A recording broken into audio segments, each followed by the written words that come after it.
What's going on, everybody? We are back with the ABJ podcast with Dan Stofko. Sorry, almost butchered already. He's going to come in here and yell at me. But Sugar Dan, but it's going to be really, really fun. So, guys, really want you to check out the links below to support not just me, but my guest links, merchandise, all that stuff is available. Tons and tons of new merchandise is always dropping over on the ABJ side on Teespring, as well as the T Public has a bunch of stuff that'll always be there. Some of that stuff may start falling off, because we're going to make some of those other logos a little more exclusive and only drop at certain times. Also, tons and tons of content is available right now. So even though there's an episode that you can see there that's membership only, make sure you go check it out. We have $1 to support. We have the $5 tier, which is going to get you all that content early. And we have enough 5 questions with ABJ that's going to go into next year already. So there's one every Friday from now till I think February next year, with more coming always. Every time I go out on a weekend, I record more 5 questions, and they just keep that backlog going. So you pay that $5 membership, you're going to see a lot of content through and through, and you're going to see it before everybody else does. There's new banging beers on there that no one's going to see yet. We're recording some 5 questions with ABJ, as well as Truth Behind Illusion, Blazing Buds. It's all going to be there. Tons and tons of content. See it before everybody else and support the channel. It helps me out tremendously. That's all the housekeeping and all that stuff out of the way. Let's have some fun with this interview.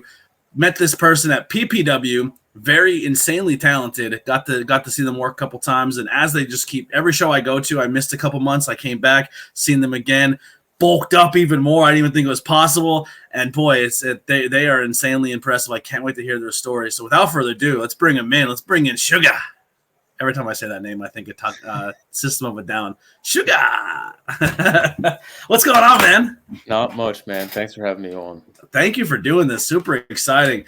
Yeah. So tell people who you are and what you do.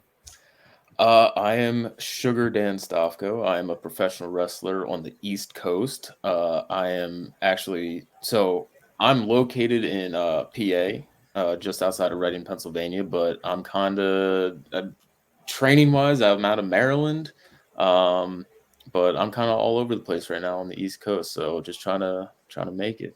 So you travel from Reading to Maryland to train? So I did for the longest time. I actually have a ring in my backyard.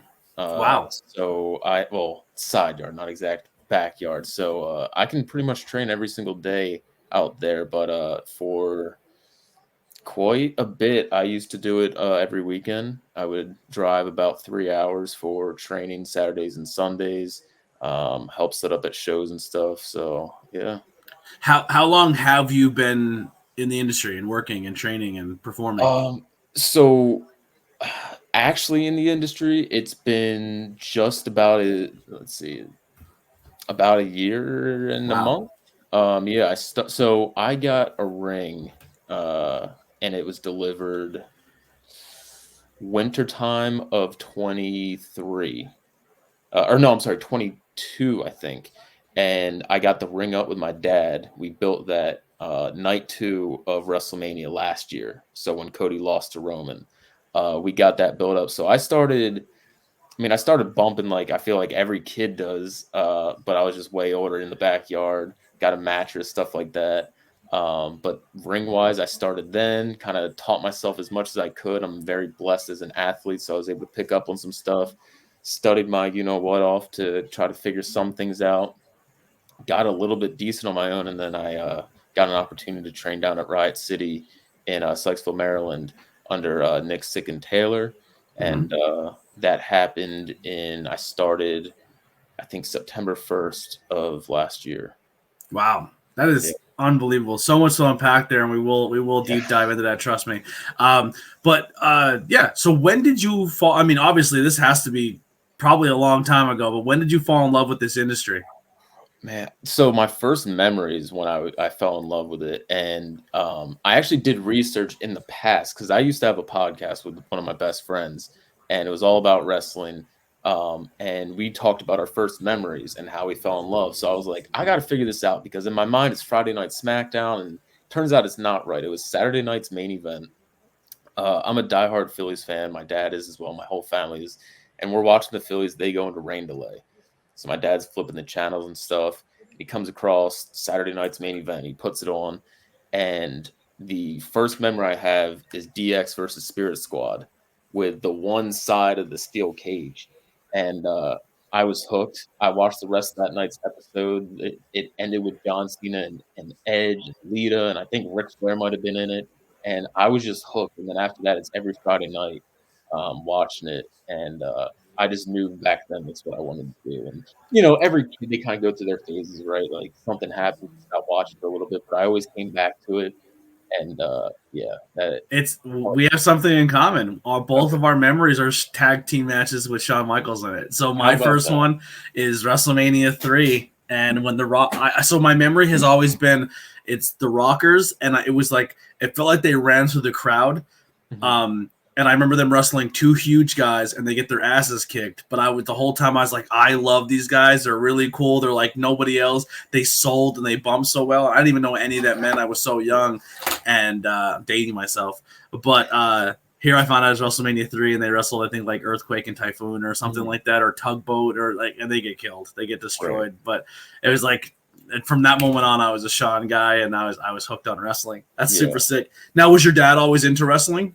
No, he was like as a kid, but he like I don't want to say despised it, but he didn't care for it for like my entire life. It wasn't until I graduated college. So I don't want to go to college or any of that. I got some money to go play baseball in college.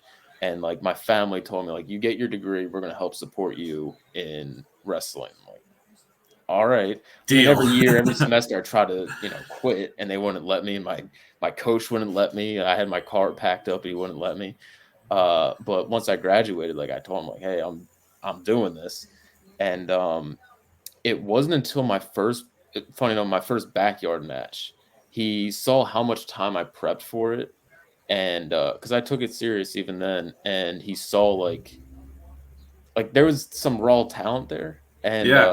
after that, he was like he couldn't be more supportive. And to this day, like he won't sit down and watch, other wrestling, but he wants to be at every show of mine that he can be. Like my entire family is the best support system I could ever ask for. So is this something that like you became absolutely obsessed at that moment and it just never went away? Like you never had a moment where like wrestling wasn't always in the goal?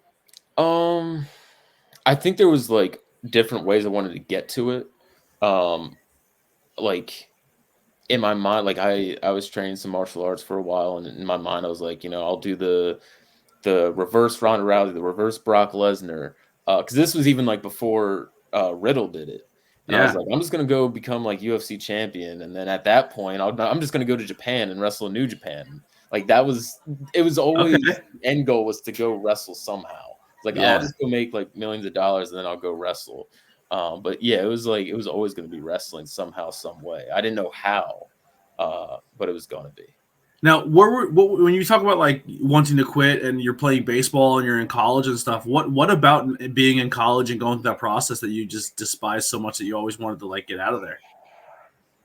I hated school. Like I hate to say it, I it I felt like I was wasting time and money because I was like, I know I don't need this because like and like the school, like I'm not to talk trash or anything, but like my school, I had a library in college for a year. My sophomore year on, we didn't have a library.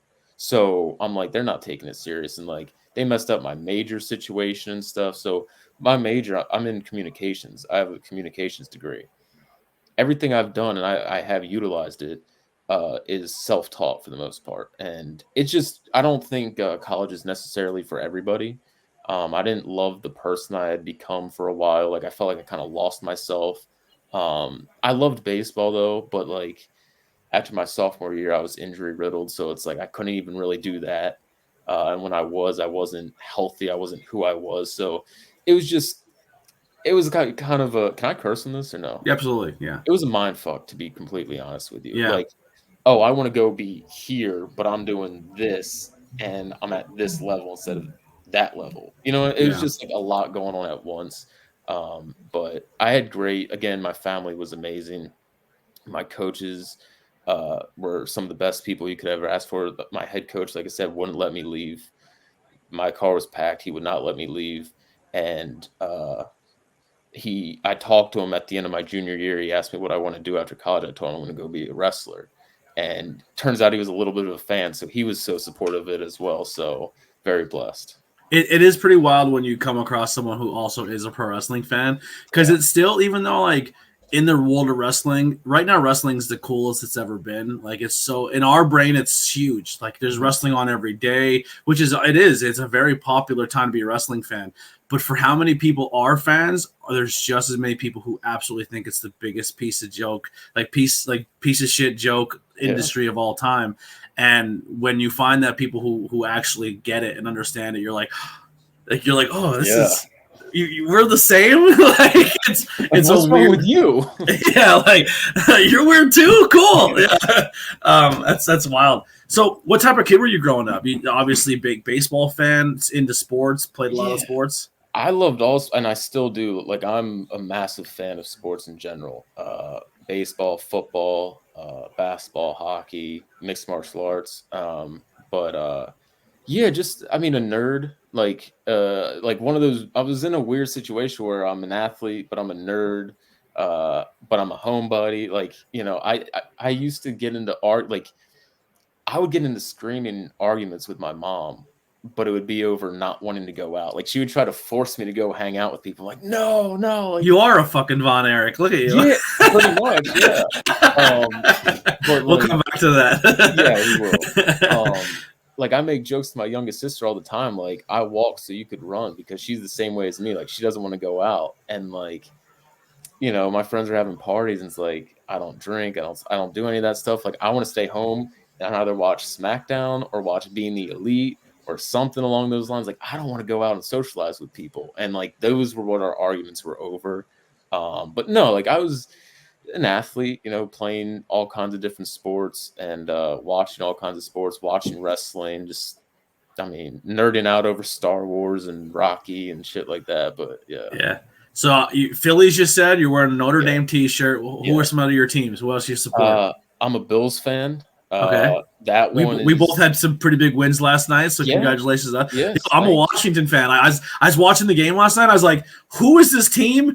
Because this is not the Washington team I've been watching for 30 years. Oh yeah, dude! Congratulations on that. I'm very happy for you guys. Oh, I hope this is it. I hope we have a future quarterback. I'm so sick of every 3 years we lose a quarterback, and then we have that season where we rotate 5 quarterbacks. Like, it looks. I'm trying not to get my hopes up, because last time I felt this confident with RG3, and then we all know how that ended.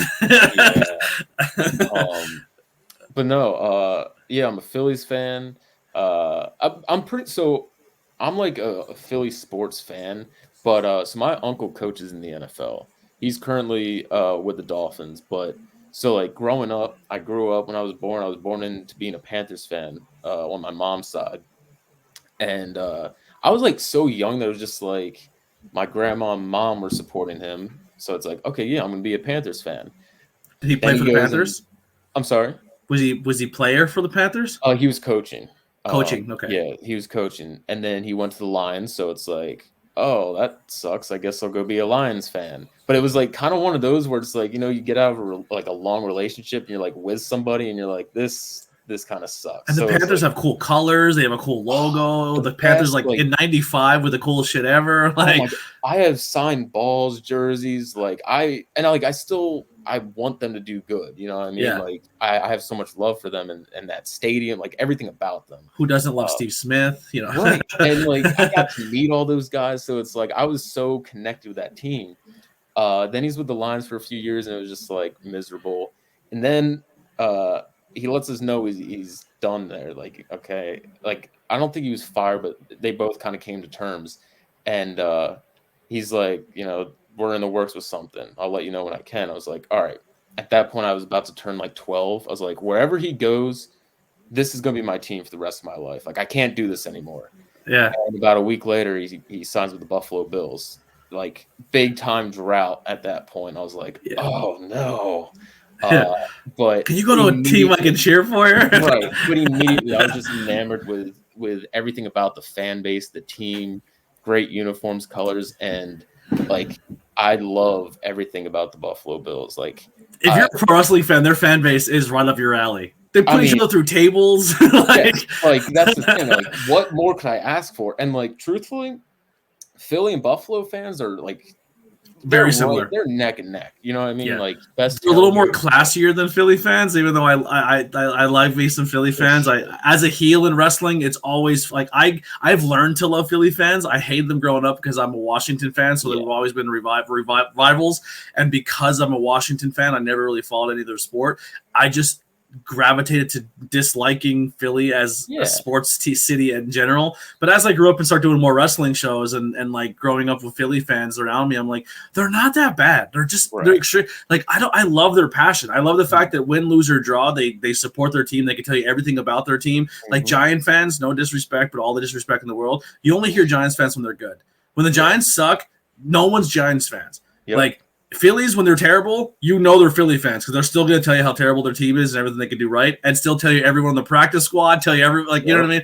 Cowboy fans, I have nothing for you. Like, you know what I mean? Like, that's the only team. Like, I kind of grew up to a point where I just follow sports. I like my teams, but win, lose, or draw, I don't really care. I just enjoy watching sports. And I can find a player or a thing about every team that I can support and like, and except Dallas. Dallas and USC. Like, there's no redeemable qualities. Thank you. Fuck USC. Like there's so I'm not an Eagles fan per se. My dad is an Eagles fan, and I support them because of Philly. I'll say there are like Philly fans, and then there's Eagles fans. Like Phillies fans are way different than Eagles fans. Way nicer. I mean, I've gone to Bills games, Panthers games, no Lions games in Philadelphia. The things that have been said to me, I know I'm allowed to curse, but I'm not going to repeat them because how foul they are. But when it comes to USC, I mean, they are probably top 3 on teams I hate. As a Notre Dame fan, despise them.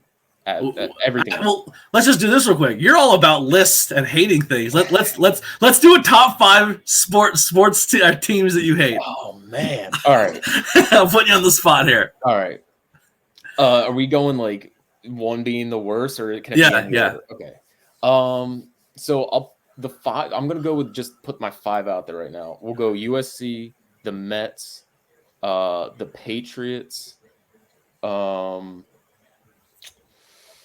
Man, I'll tell you what, the Dolphins have gotten to be up there, which is really awkward because that's where they're at. That's where your uncle's at right now. Very awkward in the house anytime they play. I'll leave them out for family reasons. So we'll go Mets, USC, Patriots, Braves, and man, who's the 5th? Who's the team in baseball that was cheating all the time? The Astros. I don't have much hate for them anymore. I did. I'm gonna have to say the Dolphins just because it's more so the fan. And I hate Tyreek Hill. He's a disgrace to humanity, in my opinion. Your uncle's not a wide receiver coach, right?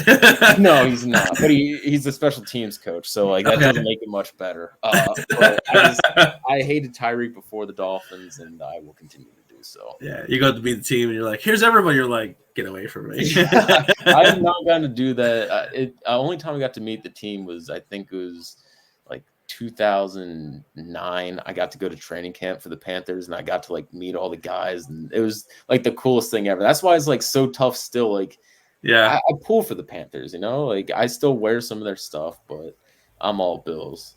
Yeah. So when did you start to pursue your industry, and how did you get started? I know you talked a little bit about the ring and all that. Yeah. So if you want to kind of skip that part, how did you find your opportunity to go to Maryland? So my girlfriend, she doesn't live in Maryland. She's right on the border of PA, Maryland. And she supported me through all of it, knew I wanted to do this more than anything. And we just graduated college. She was in her 5th year. I was my senior year. We both graduated. And as soon as my season ended, I started trying to change my body and go from being a regular athlete, kind of just eating whatever for the most part, eating healthy, but eating whatever, to okay, let's kind of get strict here, put on some weight, change up the cardio, start lifting heavier. And she knew that's all I wanted to do. So like as soon as we moved back from college, like I started learning, okay, let's do the rolls, let's do the one. All that was super easy. Not to brag, it's just being an athlete. And I was like decent at a lot of the basic stuff. And it was just like, how do I get an opportunity? And everything's so expensive. I just graduated college. Things that were close to me are no longer open. And it's like, what the hell am I gonna do? And I was just kind of like doing things here and there. And then wintertime of 20, I guess it was going into 2023. I'm out training in the winter. It's cold. The ground is freaking You're frozen taking solid. back bumps on a cold wrestling ring? Yeah, no, not a ring. This is just on Oh, the ground and shit. oh, And I I'm doing like flips and shit. I don't know what the fuck I'm thinking. I'm just trying to make it, man. I don't know what I'm yeah. doing. This is so stupid. And I get a pretty bad concussion. And somehow that conversation went up with her family. And they knew I wanted to be a wrestler. And it like sparked a memory for her stepdad. And he's like, I have a friend whose nephew is a wrestler. And he got his contact and sent it to me. So I messaged him and he's like, yeah, this is what we do, blah, blah, blah. Like, we'll stay in touch and you can come out to a show and help us out and go from there. I'm like, awesome. That's in December or January, maybe. I don't hear anything. I'm like, oh, crap. So then meanwhile, I get the ring set up, like I'm doing stuff and like I sent videos of like backyard stuff to promoters and like there's people interested, but I'm like, I'm not actually trained. And like I respect the business too much to just like go out there, you know? Mm-hmm.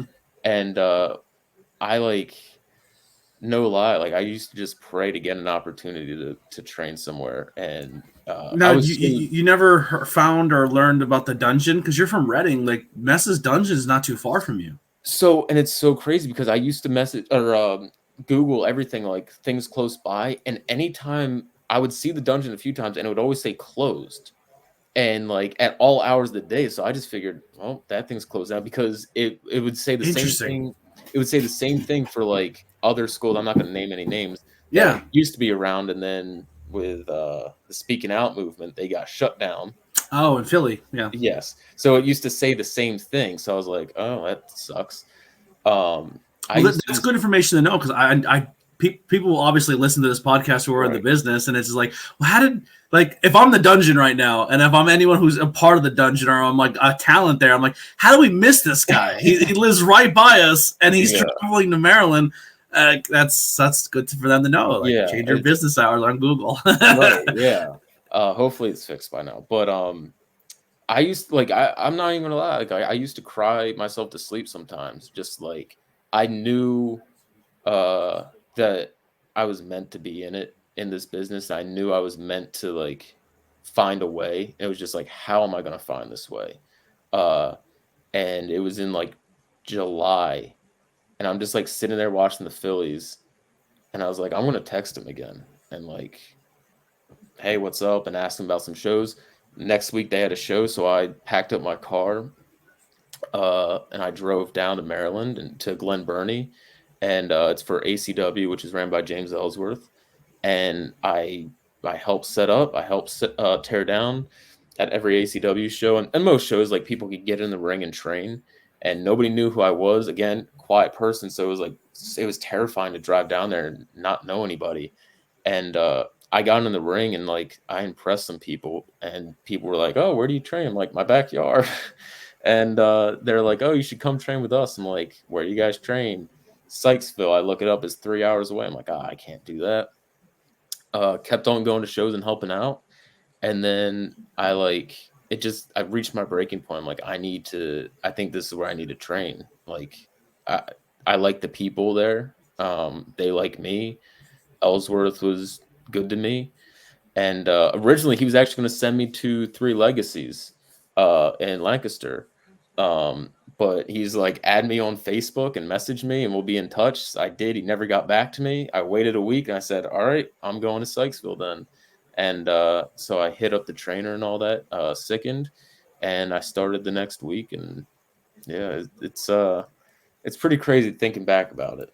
Now, when you're now in that situation where you are trained, you're able to go out and spread your wings a bit. Have you thought about going to another school to kind of see what they have to offer to pick and choose a little more things? Because now, like being in the business, obviously meeting so many people, you know about Catch Point, you know about Cheeseburger, you know about the Dungeon and Draven School and Jim Thorpe. Like, there's so many schools around you. Like, I just feel like it's so good to get a little bit of peace. It's almost like in UFC, right? Like in the video game when you're training for your fighter, you're like, I'm gonna bring this fighter in so I can pick and choose and learn. Like that's how I would be if I was in it, honestly. For sure. Yeah, no, like I've actually talked to, because like, you meet so many people and so many people you become close to that are training at these places. So like, yeah, I'm going to be doing that. Truthful, I'm just like, I'm kind of, it's so much that happens so quickly, to tell you the truth. Like it hasn't been until recent that I was able to like kind of realize it. For like you get stuck kind of just like rinse and repeat. Like, okay, this week we have these shows. Get the body and mind prepped for this weekend. Okay, drive home. Let's do it again. And like then when you finally have a week off, you're like, oh, you know what? I could go here and learn some of this, and this place is better for this. And so, like, yeah, I'm going to be doing all that kind of stuff. And again, also just very blessed with having a ring where I have many people that are around me that I can train with as well. And there's so many things I always tell people, like, you can learn so much just by studying and replicating. And like, I have training dummies and stuff. And again, people that I can train with. So, I'm in a very fortunate spot in that sense. So growing up as an athlete and obviously football, baseball, 2 days, 3 days, just absolutely the conditioning and the mental aspect of being an athlete is something you can't prepare for. Now I've interviewed tons of people who were theater kids who never did a physical activity in their life, went to a wrestling school and got the absolute hell beat out of them and struggled for a long time. Well, you came in pretty prepared. Was there anything about the training that even threw you off that you're like, oh wow, this is like more than I even thought so? I want to say yes, but I don't think so. I mean, besides like some of the future or like the usual, like, oh wow, hitting the ropes hurts and, the ring's like stiffer than you would expect. But like, I think like my mental strength is one of my biggest strengths. Like I had to go through a lot physically and mentally. I think that's why, I was saying about not wanting to go to college. I think it's the best thing I could have had for my career in the sense of never facing much athletic adversity before, like everything kind of being somewhat easier and like, oh, if I don't get this, I can just teach myself.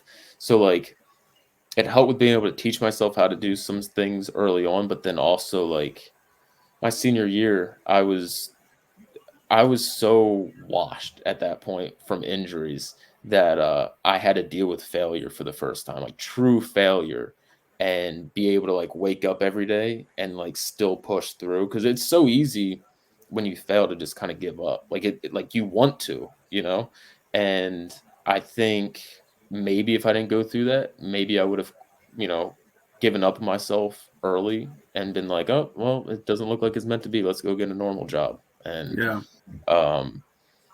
yeah, I don't know. It's also easy when it's like all you've ever wanted to do. It's like, I'm going to find a way. Like, yeah.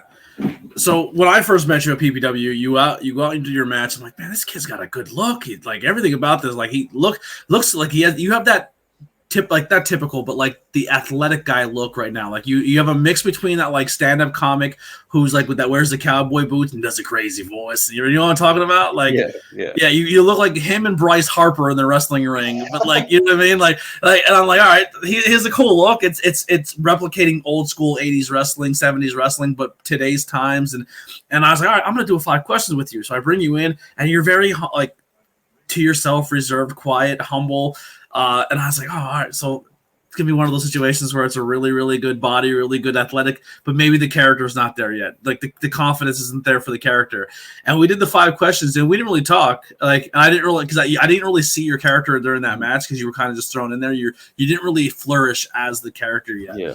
And and you're like, I forget what question I asked. I think I asked you a nerdy question, and you're like, I don't watch that. I'm not a virgin. And I was like, oh, he got me. Right? I was like, all right, so I just rolled with it. And now hearing you're a giant nerd is even better. But like, like even that aspect, like I thought for sure maybe because of like there's always that, like it's like when you build a video game character, right? Because now we are nerds and virgins, right? Yeah. But you get like athleticism, you get this, and then your charisma's fucking 2, and you're like, shit, like you even have that aspect down. Like for you to be your personality and then to exude this heel persona, like is very impressive. I appreciate that. I really do. Yeah, it came out of nowhere. You guys like, all right, look at this guy. Yeah. So where did the character come from? Where did the look come from? And how did you land the name Sugar? I'm gonna be like, I'm not saying this towards you because you're interviewing, and but my least favorite question I get from like promoters is, what's your character? Because I can't explain it because I don't have one. Like, I think athletes go to a different frame of mind when they're competing, and like I was always very intense while playing, and I think I just kind of go into a different frame of mind, and we all kind of have like that other side of us that isn't really you, but like with my family and stuff, I make jokes and stuff. Like I make fun of my family, but like I don't make fun of anybody more than I make fun of myself, if that makes any sense. So it's like I can kind of channel some of that and put it out there. And I don't know, man. Like I think part of it is like you said about the comedian aspect. Like, you know how like comedians all have like they had issues in their life that kind of leads to them. Like I think I have some of that with like getting bullied and shit like that. Like, oh, you know what? Kind of fuck these people. Like, these people. I don't have to do anything to get to it, but it's just I'm standing there getting ready to go out, and it just kind of brings me back to being in like high school or middle school or elementary school where I couldn't walk through the hallways because I felt so insecure. And it's like these people are the fucking reason that it was that way. And, so you almost you're almost like that justified heel. Like I am the way I am because you made me this way. Yeah, and like that athletic side of you, like I've never really felt like I know when we line up on the line face to face, I'm better than you in every aspect. That physically, athletically, I'm better mentally prepared. I'm physically prepared. I don't care who you are across from me. I am better than you, and that's kind of what you exude. You have that athletic mindset. Yeah, it's like it's real in that sense. Like pitching wise, like my best season, I went into it and I was like, I'm going to mentally defeat every single hitter before they get into the box. Like, I'm going to talk my shit. And it was because of wrestling. Like, even as a kid, like, to me, it was like, I have no problem putting things out into the world, putting it into existence and, like, calling my shot. Because in my head, I'm like, worst comes to worst, I fail and it's hilarious. Like, I don't have a problem with being laughed at in that sense. And my thought in that specific season was, I'm going to talk so much shit. If I back it up, I'm going to be the baddest motherfucker out there.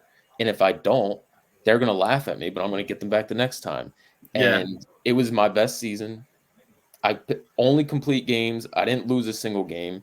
And I fully believe it's because I put everything out there and I got into people's heads. And while you're not necessarily trying to do that in wrestling, you're trying to get into other people's heads. Not your Is that common in baseball? Like where you're talking shit to the pitcher? No, like it was, people didn't like it. Like I think my coaches didn't always love it. I mean, I used to do the Billy strut, I'm not going to say the person's name, but the walk. Oh, okay. You know what I mean? The Connor / yes, the Connor walk. Yeah, yes, the Connor walk. Anybody else's walk. They're making a documentary on Netflix about him. He's all right. But I used to kind of play up a character then, and I feel like that was almost preparation for what I'm doing now. And then in terms of look, it's just, I don't know. It's just, I see something, I like it, I just do it. Like I don't have a style, you know what I mean? Like sometimes hey, the tassels look cool, I'm gonna wear the tassels, and then I just moved to trunks because it's one, they're cheaper, and I'm like, I have nice legs, so I'm gonna wear trunks now. And I don't know, I just kind of do shit and see if it sticks. Yeah, you have that old school vibe. I think the trunks, I think your look is exactly what it needs to be. Like I said, when I watched you wrestle over the weekend, I was like, holy shit, you look like when they recast the Von Erichs in the Iron Claw. Like you're a good looking kid, but you have a Von Erich body. You know what I mean? Like the Von Erichs, I don't care what anybody says. Everyone says they were heartthrobs. They look like mutants. I love them, but like, you know what I mean? I think they're all amazing. I love Texas Tornado. He was my favorite growing up. But he always had I'll just say they had a unique look. You know what I mean? Yeah. But then they cast them in the movie and they get like all megastar beautiful people to cast them. I was like, right, you're a recast. You're a movie Von Erich. Yeah. Right. No, I appreciate that though. So the beginning stages is like finding yourself. We kind of went through some of that. Is there anything else you want to touch on, like in those early stages of like going? So to me, you showing up at a wrestling show or a venue or a school completely by yourself alone, that's like that's a ballsy move. Like not many people even go to the local bar by themselves, let alone to a place where you have to like you're trusting to give your body to somebody and nobody there. Like it's intimidating. I never did anything like that before. I still look at baseball as if I failed. Like I didn't go all in with it. You're like Macho Man. Yeah, pretty much. Pretty much Macho Man. No, he was way better than I was. Broke all of his bats. He goes, they don't want me no more. No, right. I just I think a lot of it to blame is because of wrestling. Like I was such a wrestling fan that it's all I could really think about. Like I'm staying up to watch the G1 every night instead of getting good nights of sleep before a start. But like I didn't take the risk of going out to showcases and stuff at colleges that were like big schools that were interested in me because I was like, I don't know anybody there. I don't want to show up. Like that's too weird. And I told myself like, I'm not going to let anything like that happen again.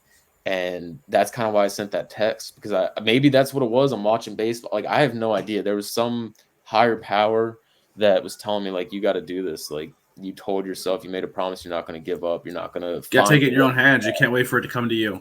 Exactly. Yep. And I mean, it's one of the best decisions I ever made because I met, people that I love and I got opportunities that I was waiting for. And I'm so thankful that I did. What have been some setbacks or adversities you ever overcome? You said you went through a lot mentally that kind of shaped you into the person you are now. What are some of the ones that really stick out to you that like you think really molded you to who you are? So nothing so far really in wrestling. I mean, there's some things like my shoulder's all fucked up from baseball, and not getting surgeries when I was supposed to. So that's been a setback in the sense of like I entered wrestling not healthy, which is the worst way to enter it. Like my knees were already shot and my shoulders. I mean, to be fair, most big wrestlers all were injured football players who transferred over to wrestling. Yeah. Right. It's just not the most ideal thing. No, like not at all. I think we all enter it pretty messed up, but then I just wasn't in a good, like my body was already so fucked up. Like it is what it is. Like I'm fine, but like, just like getting hurt my junior year. So like my junior year was COVID. So actually going back to my sophomore year, I got hurt in the fall, missed the entire fall, get back for the spring, doing pretty good. Shoulder comes out in the middle of an inning. Put it back in, finish the inning. That ends up being my last inning of the season because COVID hits like a couple days later. Were you a pitcher? I was a pitcher, yeah. Interesting. Yeah. And then I don't go back to school until the winter or the spring semester the next year, my junior year, because of COVID, and come back being looked at as one of the top starters on the team. I get hurt again.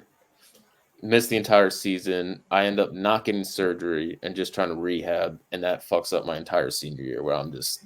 Now, when you said injured, like, was it something that you're injured and you're fighting through it, and someone had to tell you can't do it anymore? Because, like, the mindset of an athlete, like, I remember I twisted my ankle, and my ankle was the size of a grapefruit, and I wasn't trying to show anybody. I was a kicker, and it was the only thing I did as a football player, running by the cat.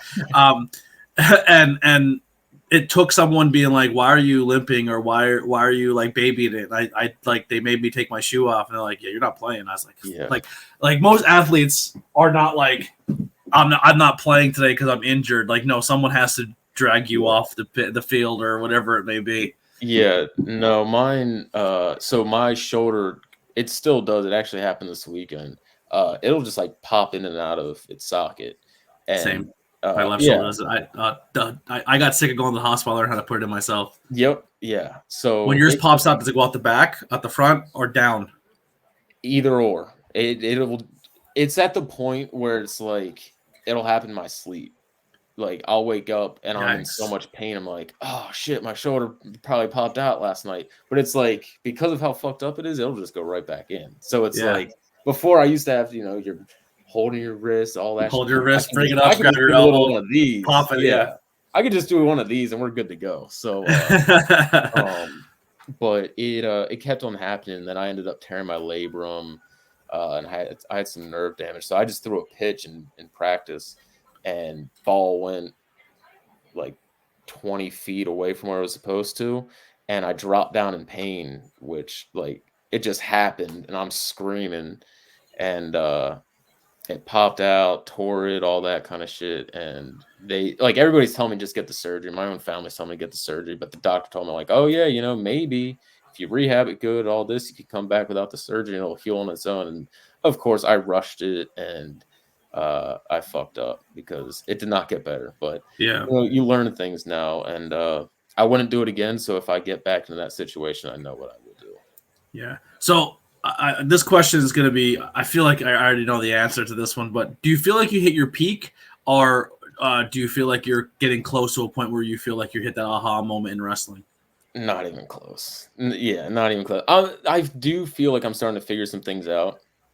I felt that last weekend at PPW. I kind of felt almost the most comfortable I ever did before.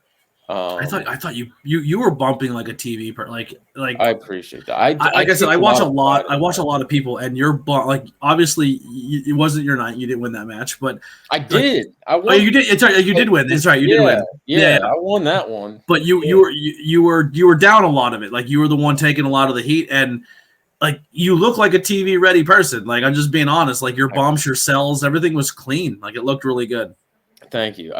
I take a lot of pride in that. Like, to me, I have no excuse for it not to, because again, when I was trying to learn how to wrestle on my own, there's only so much I could do at that point. And I was like, I'm gonna make every single bump I take look like $1,000,000 if I can. And I would just go out there for hours and bump and pretend I'm taking bump and feeds. And now like I do feel like it's paying off, because funny enough, like as kids, we all love the moves, and still, like I love watching guys like Will Ospreay that can do all the great moves.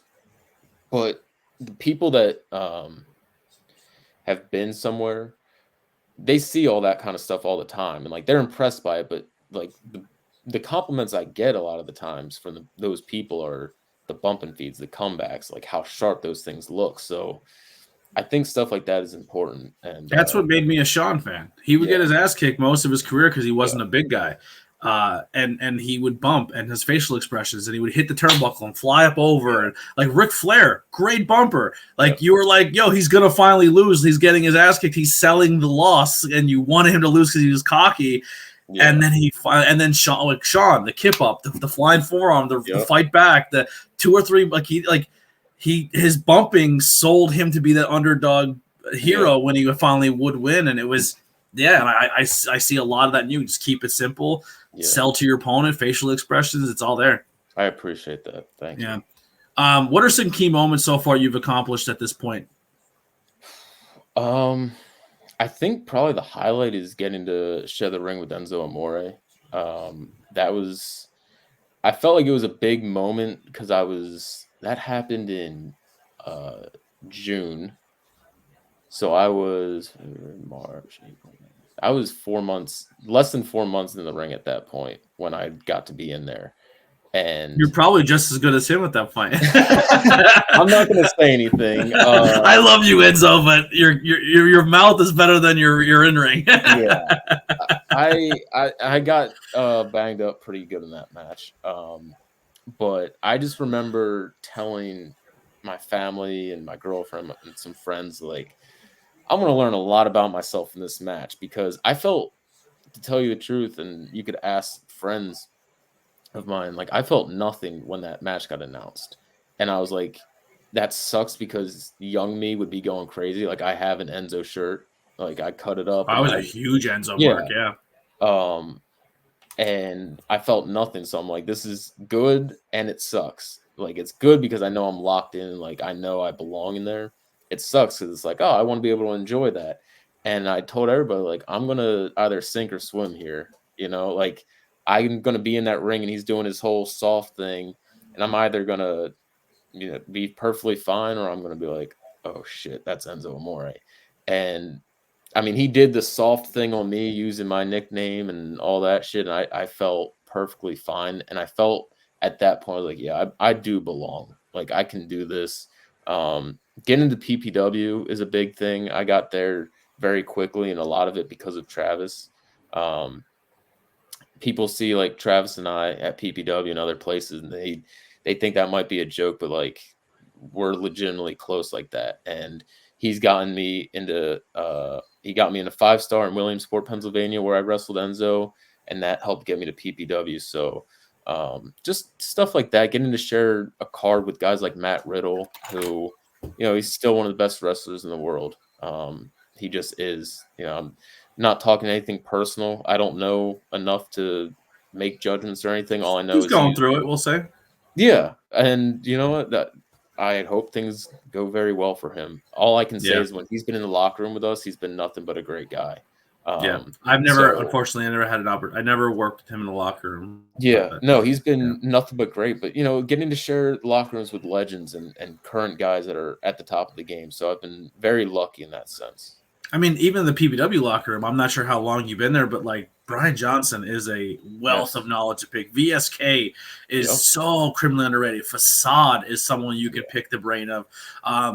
Clutch Adams, very, very talented. Like we talk about like a hybrid wrestler who can sell, who can bump, who can heel work. Heel work is someone I would sit with him and be like, what do I have to do to get a shred of what you have? Like very good heel. Like he's so, and like you said, that locker room, like I've been in some very good locker rooms in such a short period, but like talent wise at PPW, like I don't know if there's many better. Like truthfully, I'm not just saying that. The youth in that locker room too. You, Dio Bando, Nolan Pierce, Ricky Price, Junie Underwood, like that. The youth in that locker room is incredible. I mean, tag team wise too, nice and smooth.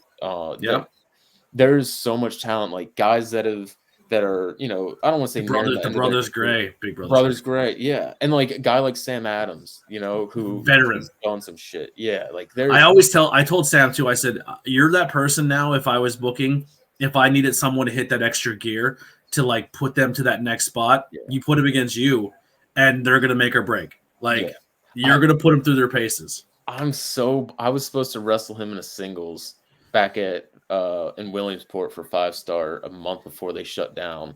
We were supposed to have a singles, and then some plans changed because of injuries. I think it was injuries for somebody, and matches got changed around, so I only got to do a 6-man with him. But like, there's just, you look at that locker room, like there's so many guys that I want to wrestle there. Just because Paul has been nothing but singing your praises. Like I remember when I first walked in, he was like, wait till you see this kid. There was 2 kids that like he was drooling at the mouth for me to see, like coming back to PPW, because I was commentary there for a while. I met a lot of my names through PPW. I'm very grateful that PPW gave me a lot of opportunities, but I went through some personal stuff, and then that seat got filled, and it's really no future sign for me coming back at commentary, but I still go and support because I love the people there and I love the product. But you and Baylor were 2 big names that he was like, yo, you should see these 2 kids. I think they're like they'll be on TV, I think, soon. Like they're that good. Yeah. So Paul's been very, very big on. Same with BP. Brian's been like, yo, this kid's unbelievable. Well, that's awesome. I really appreciate. I love being there. It's actually the closest place that I have to travel to. It's only an hour from where I live, so that is just. I mean, it's a great environment. The building itself, the productions, it's second to none. Like in terms of indie wrestling, there's just and there's so much talent. Like there's so much good there, and like I think there's gonna be a a big boom coming up for it, to tell you the Well, I truth. think so as well. I think they're at a point now where they're still ironing out some future storylines and really getting things worked in and finding out who they got and when they got them. There's so much more to wrestling that people don't realize. Right. Yeah. And I get to pick Brian's brain all the time and like, here's what I'm thinking, and I'm like, oh, you're onto something. This is going to be good. And I love Paul. I think Paul is a great owner, a great promoter. But I've been telling him for years. I said I think BP is one of the most brilliant minds in professional wrestling I've got to work with, and I think he's unbelievable. And I'm glad someone gave him the ability to showcase that, because I think his storylines and his vision are helping with, him and Paul working together, making some dope storylines. Yeah, I think things are going to really pick up soon. Yeah. Who are some influences or role models you have in the industry? You said about your business, your selling, the way you go about things, the way you do things. Who do you channel? So Eddie Guerrero is a big one. But I would say probably my number one's Kenny Omega. Okay. That makes sense. The cleaner haircut. All right. Yeah. See, that's not intentional. And that's one of the problems is when I tell people that, they start to like. Well, don't you have like a quarter dye too? Like. Yeah, I dye my hair. Yeah. That is actually more of a Seth Rollins thing, to tell you the truth. Yeah. Than Kenny. But I love Seth. The curly hair and kind of a mullet is I get the. Well, there's a guy who comes to PPW who essentially like Seth lived in his house for a lot of his young career, right? Who's that? Kerry Silkin. Oh yeah. Yeah. Okay, If Kerry comes up to you and says you're doing good, listen to him, because everyone that you're watching on TV came through him. I wish I met. I can't believe I didn't. So my first show at PPW, I'm sitting there. And Travis comes up to me and goes, "Hey, Kerry's here. Make sure you go say hi to him." I was like, "Who?" He's like, "Kerry Silkin." I'm like, "What are you talking about?" So like, I obviously know who Kerry Silkin is, but I'm like, "There's no way that Kerry Silkin's here." He's like, "Ring of Honor." I was like, I like my body dropped, because I'm like, that man is responsible for like my childhood, and for everything that we have today. And WWE, AEW right now, their top stars all came from Ring of Honor. Just seeing him every month, and like it's unbelievable. And a few months back, before a match, he came up to a few of us and gave some advice. And it's like, we're like 20 minutes from our match happening, so it's like you take it, you kind of move on.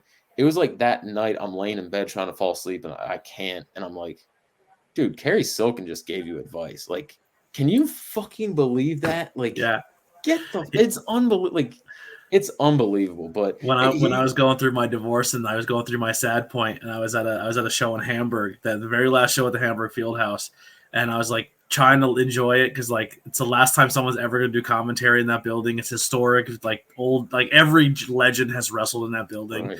And I did the show, and then like intermission time, Kerry comes up to me and he's like, and he pulls me aside. He goes, "What are you posting on Facebook?" I was like, "Sometimes I get vulnerable and I put myself out there just to let some people know they're not alone." He's like, "You're too talented to be a fucking pussy. Like, get your shit together. You're too fucking good to let people win. Like, get your shit together and start dominating." And I was like, "You got it, Kerry." God, it's unbelievable just seeing him there. And but he's a big part of why the guys that inspired me were able to inspire me. Guys like Kenny, the Bucks, like the Elite. I said about watching being the Elite as a kid, but like they were a big reason I didn't give up, because they had weird ways of getting into the business. So it was like, hey, you know what? I don't have to go about it the way everybody else did. Like, that's not my story. Like, they have their own weird stories. Guys like them changed wrestling for me when I got bored of it. And Seth Rollins, Eddie, the Bucks, Kenny, AJ, even Ospreay, Punk, of course. I try to take a little bit of everything from everyone. Even guys that maybe I'm not like the biggest fan of. Like, if I can find something about them that I can maybe change around a little bit and find a way to utilize it, I will. Absolutely. Goals you have set for yourself personally or in your industry? I mean, I want to be a multimillionaire. Like, I'm not in it to fuck around, to tell you the truth. Like, the biggest thing, I want to be happy and make good money. But like, I don't know. There's so much like I love the guys that are out there doing stuff on top of wrestling. Like, and not, I don't mean necessarily like doing the movies and stuff, because like we see so many guys do that. I'm not really interested in that kind of stuff. Like, I'm talking about like guys like Swerve, who is like, that dude's a star. You know, like he's Mhm. out there doing so much shit, and like that's what I want to do. Um, I I want to go to Japan. Like my heart's there. I want to. My biggest dream in terms of wrestling goals, like not monetary wise, is I want to main event the Tokyo Dome. Um, Well, there's two schools I can tell you right now that just recently sent people on excursions, and that's the Battlefield or Battle yeah, Club Battlefield. in not Office, the one in New York Oh, that Rembrandt and stuff go to. yeah, I think that's Rembrandt, Battlefield, right? Sammy, yeah, that school like they Mashi just did a Japanese tour. Mhm. Like that's a school I would dip your toe into, and I believe Three Legacies just did an excursion where they sent some people out. And I mean, if you want to find the best way to go to Japan, there's no one better than Cheeseburger. Yeah, Like he's been there. Like yeah, Jushin Thunder Liger is his dude. You know what I mean? Like yep, so, yeah, like there's avenues in that realm yeah, within for sure. in this little tiny Northeast scene that you can get that Yeah, done.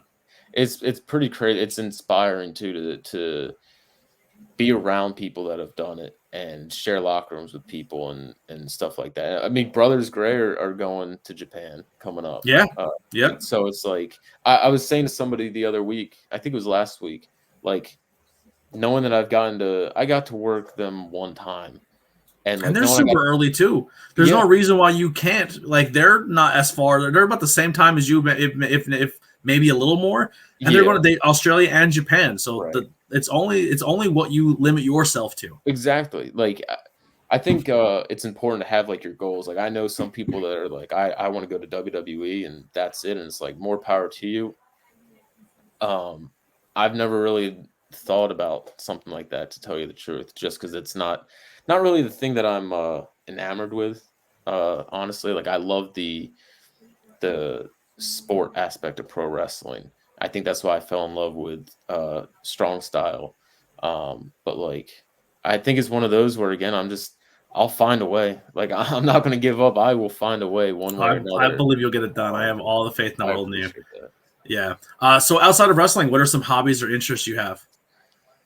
I love I love video games. I love cooking. I love watching. I'm not even going to bring up the sport thing after this because, like, I'm a diehard sports fan. Like, we don't have Yeah. to get into that anymore. But Are you only playing sports games, or what are we playing over there? lately I've pretty much only played college football 25.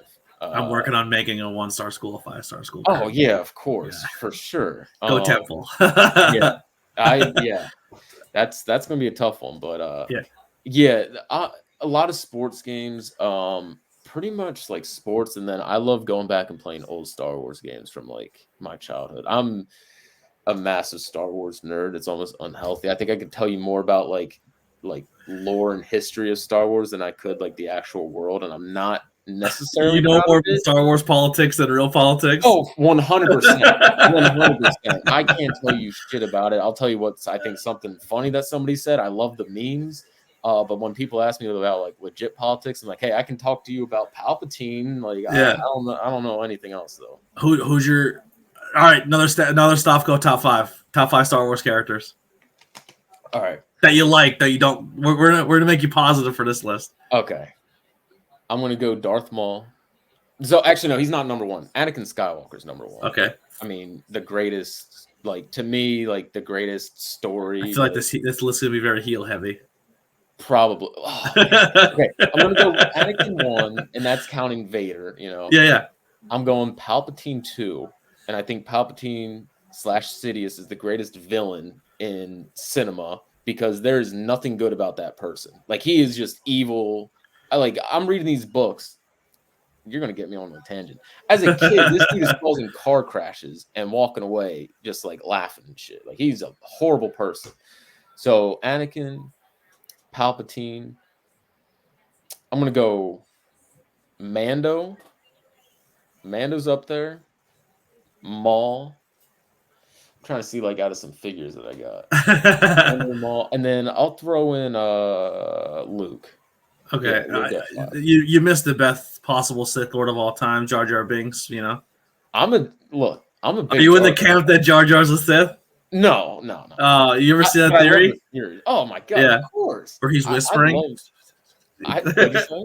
When the one scene where he's whispering, his mouth's moving, and the people think he's like channeling through someone else. I legitimately love Jar Jar Binks though. Like my girlfriend and I are Jar Jar. Like I love the prequels when people hated the prequels. I'm just like I don't like the prequels. I think they're terrible. I love them. Like I hate I them. do. I do. Like I'll say this: when people tell me they don't like them, I don't argue them because I think a lot of where I love the prequels are through outside material, like the books, the Clone Wars, comics, shit like that. Like I think it ties everything into one. Because unlike I don't like the sequels. So like if somebody tells me they don't like the prequels, I'm like, hey, I get it. I know people that love the sequels. I don't like it. I got no problems with it. I just love Star Wars. I like the originals. The prequels are not my thing, and I seen all but the last one of the new trilogy. I guess I didn't see the last one yet, and I haven't watched a second of any of the TV shows. Like I appreciate Star Wars, but I'm not a Star Wars diehard. Yeah, I get that. I don't because I'm such a fan, but I can respect it. Like, Listen, I do a lot of movie reviews. Maybe we can sit down and we can do the franchise of Star Wars together. I am so down for that. You want to be my Star Wars guy? Dude. Do we watch it in chronological? I'm not watching all the anime and stuff. That's too much. No, we'll just do movies. Yeah. But I think my request is that we have to watch it 1 through 6. I the prequels, then the original. Yeah. So like my girlfriend never watched Star Wars until we were together, and now she's like diehard, like my level. But I made her watch 1, 2, 3, 4, 5, 6 because I'm like, there's too many good twists that come with the prequels if you haven't seen the originals, Anakin turning into Vader and all that. Like the only the Anakin Vader story is definitely the biggest highlight of the whole thing. It was like fun having her watch episode 3 and not knowing something's gonna happen, knowing Vader's somehow Anakin. Like I don't know, I'm definitely down for that. Though. All right, well we'll set it up. Words of encouragement for someone maybe getting into something they care about or they love. Man, like if you love it, like it shouldn't feel like it's always going to feel at times like a job, but like you should have the moments where it clicks and it's like, this is what I've always wanted to do. Like if you truly love something, you're going to find a way to make things happen. Like I loved baseball playing it, but I love wrestling way more. And I know that because I'm willing to do things that I would never do before, such as put myself out there. Like you're going to push through things that you don't think you can push through. Even something is like the drives. Like if we're talking about somebody that wants to become a wrestler, like I hate driving, but man, I will lock myself in a car and drive for as long as I need to get to somewhere. I hate driving by myself. That's the worst. So I don't know. Like sometimes I like it because I can just put on whatever I want. Like it depends. Like it depends on who I'm driving with. But like I'm not near many people, like so I drive by myself almost all the time. But that's the worst part about being in art. Like we're probably 30-45 minutes from each other, like because I'm in like the School County area, so like it's us then Reading, but I'm the same boat. No, like the only one who really is by me is like Andy Header. Like it's me, Andy Header, and Brian are like the only guys in our immediate little circle, and everyone's like further out. Oh, it's the worst. It's like the people I want to rock, like Trav, Precious. Precious is a possible kid too, so he's okay. Yeah. Like I've only driven to 2 shows with Trav, so it's like, and then like some of my other best friends, I'm not going to name any, but like some of them live hours away. It's like, oh, I'm never going to get to go to a show. Travis blows my fucking mind. Blows my mind. How he just switched that character on, and then you talk to him outside the character and like, what? That's how you actually sound? Like, completely different people. And just like his facial expressions and everything changes when he's not there. Like it's beautiful. He's very good. He's very good. It is something else. It is. He makes me laugh all the time. Yeah, he's very, very talented. Yeah. What are you grateful for? Are you currently happy? Everything. I mean, my family, my girlfriend, my pets, my friend, like. There's like so much that you can always be upset about. Like I want to make more money. I want to get more bookings. Like I think about that stuff more than I ever think about how grateful I am for things. But like the fact that I get to wake up and be under a roof and like have food to eat, and the fact that I'm able to wrestle, like at times it didn't feel like I was gonna be able to wrestle. So like, Lily just walked by. You should see the shirt she's wearing. Despicable. oh no, Yeah, come show him. Let's see what you think about this. Let's get a Dan oh take. no, It's his number one on the list. That's a Ricky Price shirt. oh my god, that is it's all the bullshit that we never got to wrestle. We were supposed to wrestle, and this big deal, and it never even. I'm sure it'll happen very soon. Yeah, it will. I'm Yeah. gonna kick his head in. He's a piece of shit. But I like Ricky Clear Jr. He seems like a good guy. Yeah, I just seen Ricky Cleater this weekend. It's very honored to finally meet him. I don't know why people boo him. I think he's a good guy. I hate country, but I like him. He's all right. Yeah, he's fine. Yeah. But no, I'm very grateful at my family, the best support system. Like they got to all come to PPW, and like that's the one place they really get to watch me wrestle at. My girlfriend's amazing. Her family, my friends, I've met some of my best friends. Actually, my best friends have come through wrestling, whether it be other wrestlers or people that I met because of being a fan before I even got into the business. So just so thankful for all of them. Awesome, man. Well, I appreciate your time. I appreciate you coming out of character a little for me, and it means the world. You have an amazing story. Your drive is inspiring. You're inspired me, but every time I do an interview, you're saying you pick and choose from a little bit everyone in your industry, and I do the same thing in my interviews. I just these conversations motivate and inspire me to keep chasing my dreams and do what I do, and I'm very thankful that I'm getting this interview before you blow up. So when you become your mega millionaire and you're on TV, don't forget me. All right. I got time for you anytime. Awesome. I appreciate that. And listen, I'm down. We'll do some Star Wars stuff. For sure. Just let me know. I'm always down for that kind of stuff. Just booked Kit Raff that we're going to do the entire Halloween movie franchise. So. Oh man, I'm going to have to check that. I have never seen Halloween, so I'm going to watch them. Watch along with us and then listen to us review it. Perfect. I'm going to do that. So much fun. Me and Lily are about to record a Beetlejuice one probably tomorrow night. So we're recording a bunch pre-stuff, and then we're actually going back and redoing for Tornado Tag because me and Lily I'm gonna because Lily's only watched wrestling about a year and a half now. She's brand new to everything. She's completely new to this, and we're gonna go back and rewatch all the stuff on the High Tension Network, the Camp Leapfrog stuff. So we're gonna go back and redo all the Camp Leapfrog shows. Awesome. If you had a match to suggest or a show or a storyline that for Lily, what would it be? Oh man. So one match or one storyline? It could be either one. One match. That is such a tough question. While you're thinking, the first match I made her, so I took her to an independent show, and then we got back. She's like, I think I'm into this. And then I had her watch Kenny versus Pac versus Orange Cassidy in that triple threat for the tag team, for the world title. Yeah.